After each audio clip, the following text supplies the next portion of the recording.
Let's talk about what happens when federal food aid gets cut.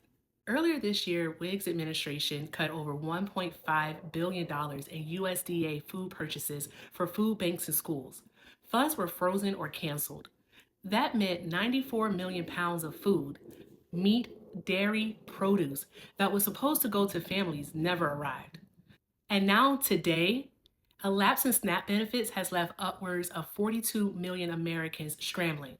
And even though the Mango Circus was ordered by two federal judges to release SNAP benefits so that those 42 million Americans could receive their monthly amount, Mango still hasn't complied.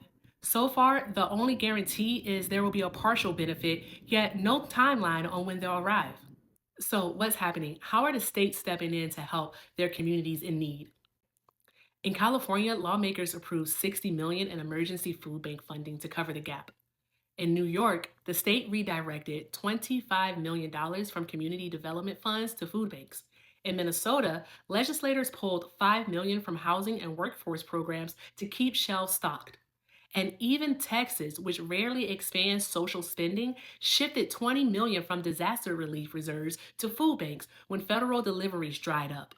But here's the thing, every dollar states pour into food banks is a dollar not going to other priorities, like affordable housing, childcare subsidies, or mental health services.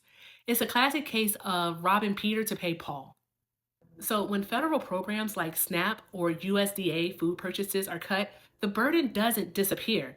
It just shifts downward onto states, local governments, and ultimately communities already stretched thin.